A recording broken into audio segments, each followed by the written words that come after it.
So, andito kami ngayon sa parking lot ng Home Depot. Si Mister, tinatry niya hanapin. Kasi parang narinig daw niya na bumagsak dito. Magulo din sa kausap. Diba, baby? Diba, baby?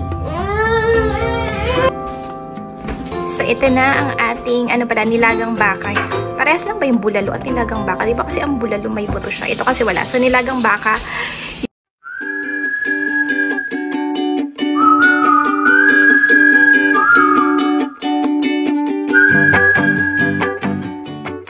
Good afternoon, everyone! So, babalik kami ngayon kasi paglabas namin, sobrang init pa. Yung damit ni Zayra, mainit siya, baka mag-overheat. So, papalitan namin ang kanyang OOTD.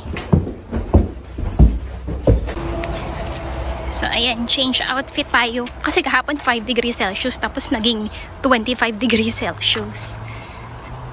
Ayan, from sweater, t-shirt tayo ngayon. So, pupunta kami ng store. Bibili kami ng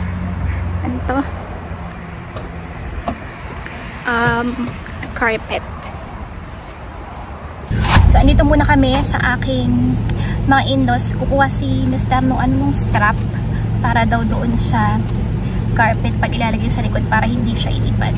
So, alam niyo ba yung kagandahan sa aking trabaho kahit kahit na lumalabas kami, magagawa ko pa rin siya since nga sa cellphone ko lang siya ginagawa.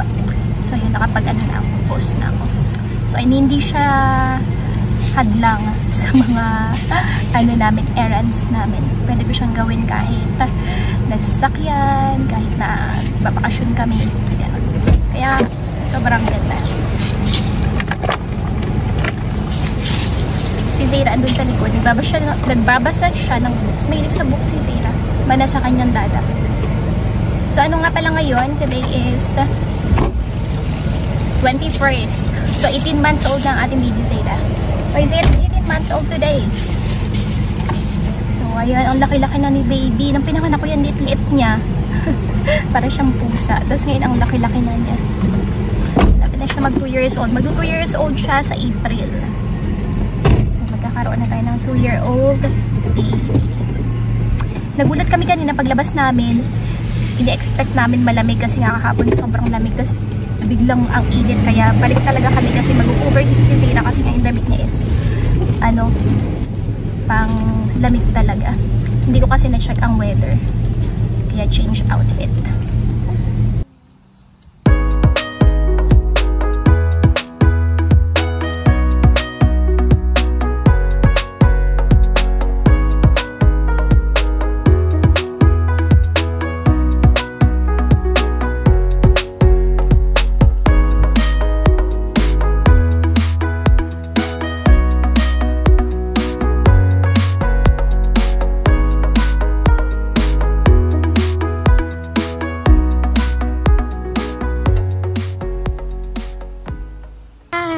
Oh no!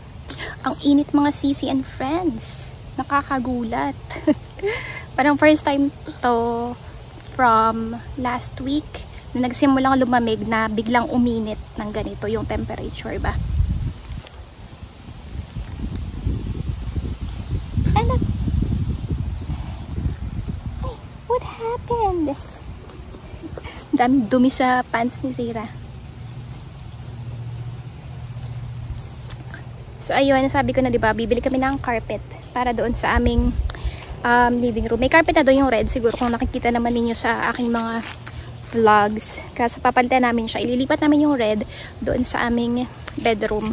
Kasi hindi niya nasasakop yung buong area kung saan dapat may carpet. So, ayun, bibili kami ng bago. Meron kaming carpet store na dapat pupuntahan ngayon, Monday kasi. Kaso, closed pala siya ng Monday. So, mag-check kami sa Home Depot. Kung meron kaming makikita na maganda. Sana pasok sa aming budget. Di ba, baby? Dance, dance, dance. Dance, dance, dance. Dance, dance, dance. So, ayan, banda na kami ng Home Depot. Wala dito yung aking mga in-laws.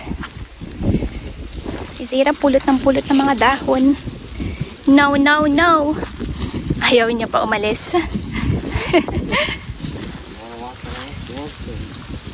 Let's just let her run around.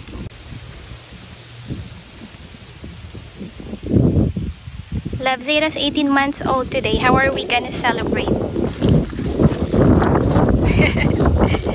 And then cook bulalo. So ngayon kami magluluto ng bulalo.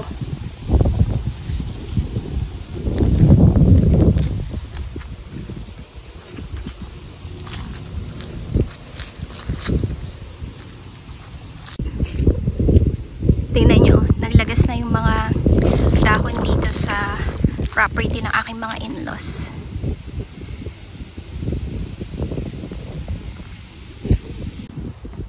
Ayan si Mr. bagong tabas, diba? Ang guwapo, ang pogi. Kasi masama pa rin yung pakiramdam niya.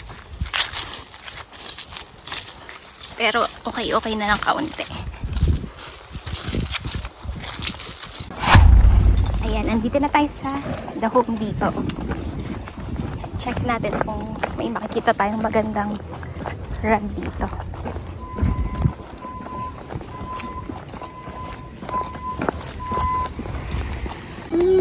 Ayan, so ang pinakamalaki nila is 8 by 10. Ang kailangan namin is 9 by 10.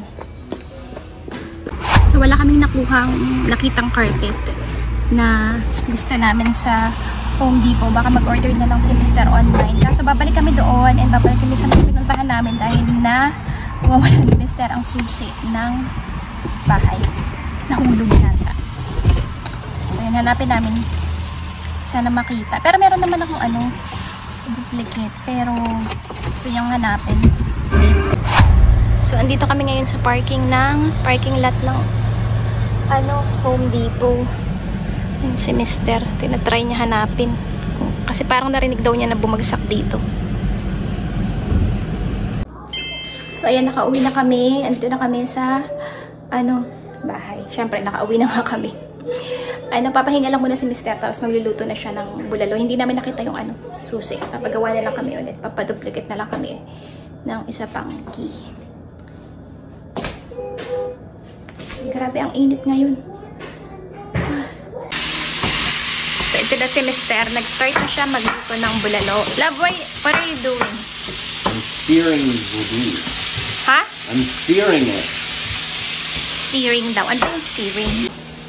It seems like they don't normally sear the meat for bulalo, but I watched a Filipino guy on the internet and he said that you can if you want, so I am. Who's that Filipino guy? Can you remember? Some random guy. I think he was more of an American. He was half and half. Zeta. Ay! Naipit yung kamay. Parang wala na siyang pakialam kahit naipit yung kamay niya. You want that? You want junk foods? That's Mama's Fritos, baby. Oh! That's why you're getting fat. Me? I'm getting fat?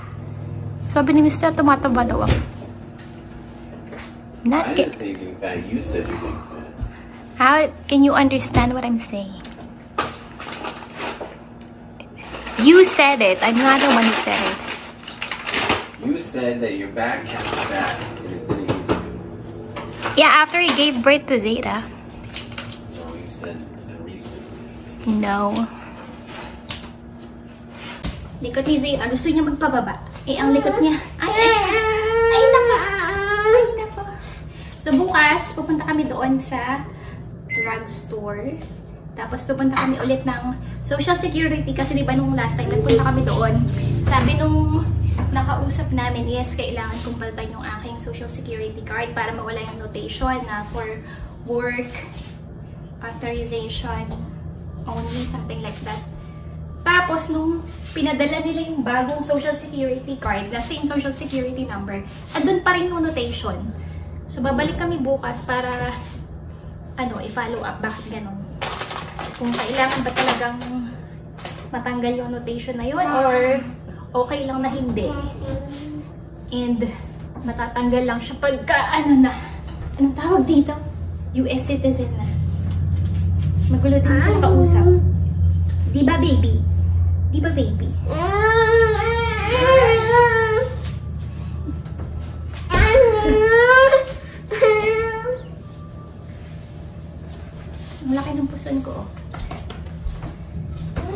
Halatang-halata siya dito sa pants na suot-suot ko. Hirap niya paliitin. After talaga nung nanganak ko kay Zayd, ang hirap na niya paliitin. Kaya, nag-exercise ako. Ang Tapos kanina, nagpicture kami ni Mr. I-insert ko dito. Yung mukha ko, mas malaki pa sa mukha niya. Tapos tinanong ko siya, bakit yung mukha niya mas maliit pa sa mukha ko? Parang hindi naman. Kaso kasi yung shape ng mukha niya ay ano, hugis bigas. Yung pag-alan, pahaba sa akin kasi paano siya, pabilog. Tapos mataba yung aking cheeks. Yan. What are you talking about? Talking about the picture that we took when we were in the car. And then I said that my face looks bigger than your face.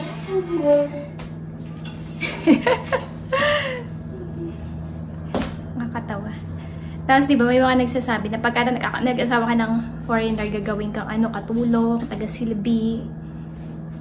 Yung iba, ganun ang nangyayari. Pero hindi hindi sa lahat ng pagkakataon ganun. Tingnan nyo ang aking mister. Siya ang lagi nagsisilbi sa akin. Buti nga hindi nagre-reklamo. Minsan lang. Sabi niya, kailan ka kaya matututo magluto? Pero pag nagtatry naman ako, sabi niya, wag na, ako na lang ang magluluto. Takot din siya na masira ko yung pagkain. Pero ayun, hindi po siya totoo. Ano siya, anong tawag doon? Dapat balanse. Ibababa ko nga pala yung aking laundry. Itong nakaraang week, nakaraang mga araw-araw ako naglalaba. So, ilalabas ko, ibababa ko ulit yung aking mga maduduming labahin. Tapos bukas ko na siguro ulit yun, kukolektahin. Kasi meron akong pupiin dyan. Si Zira, pinaglalaruan ko sa Love, why did you leave me here? Pinaglalaruan yung mga Tupperware. Kakagaling ko lang sa baba. Napagod ako. So anyway, ang daming mga hindi naasang pangyayari ngayong araw na to. No? Yung una, yung sa weather, talaga nagulat kami na bakit ganun biglang init. Now, what do you call that weather again when it's hot during the fall season? Indian summer. Indian summer daw ang tawag doon. Tapos, yung nawala yung susi. So, ayun. Although, hindi naman siya ganun ka terrible. Pero yun, mga hindi talaga namin, may mga ganun talaga, no, mga araw na maraming aberya na nangyayari. Pero okay lang. Ganun talaga ang buhay. Ano ba itong pinapanood ni Mr.? May pinapanood siya. Now, what are you watching? One World Kitchen.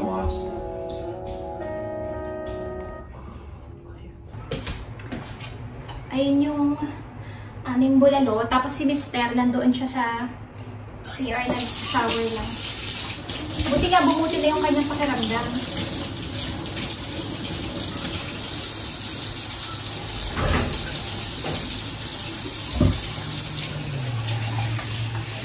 Linisan ko lang itong aming kitchen. Si Mr. kasi pag nagluluto siya, lagi ang daming mga kalat-kalat. Parang ano din sa mga lalaki pag sila yung nasa kitchen. Kasi tayong mga babae dito pagka tayo ang nagluluto, sinasabay na agad yung pag-put away ng mga ginamit para hindi na iipon o natatambak yung kalat. Sila kasi hindi. Pag luto lang. Tapos, next na yung paglilinis. Ako ayoko kasi ng ang daming mga kalat-kalat na stress ako. Siyempre, after niya magluto, ako ang naglilinis or nag-aayos. Pero, may mga times na siya ang naglilinis dito sa kitchen.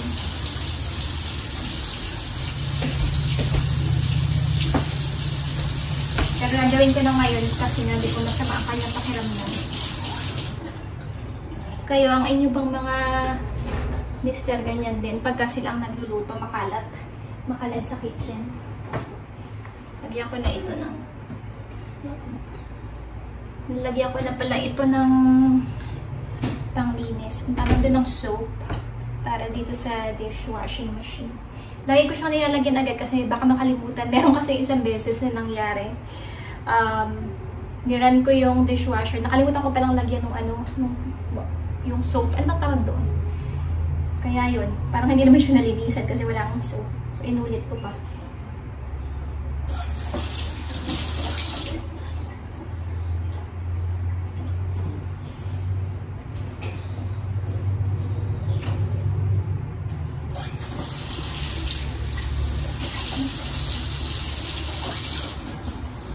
Init ng water. Kita niyo ba ang usok? Ay, hindi pala kita yun sa camera. Mali pala yung angulo ng camera. Mas marami dito sa kabila.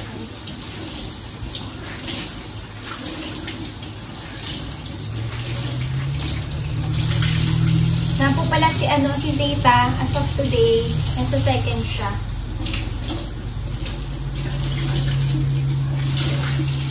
Alam niyo ba, feeling ko dun sa kanyang #1 competitor sa group nila. Kasi #1 si Zeta. Tapos nung pagka yung double voting, ano kasi 12 midnight dito natatapos. Saktong-sakto pag 12 midnight kung nakaraan nung nag-double voting. Biglang nag-second si Zeta. So, feeling na nagdo-donate sila. Siguro meron silang kamag-anak na pinag-donate. Bawal kasi mag-donate ang parents ng competitor. Tapos bigla siya nag-second. So sabi namin ni Mister, hayaan na lang namin mag-second si Zeta kung sakali. Kasi meron namang wild card. So halimbawa, matapos na sa Thursday itong finals para sa group nila, yung nag-second siya, siyempre yung first, siya na yung move forward sa quarterfinals. Tapos yung mga second, merong wild card. 2 days yun na pagkukumpitin sila. So, kung sino yung mga mag-first doon, mag-move forward pa rin sila sa quarterfinals.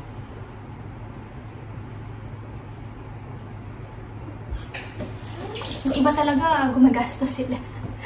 Para lang yung mga kamag-anak, siguro nag-ask sila na mag-donate. Kasi, kung free voting, laging si Zeta, yung single voting, lagi siyang nangunguna. Pero pagka nandun na sa time na double voting, tapos mag-e-end na, nagiging siyang second.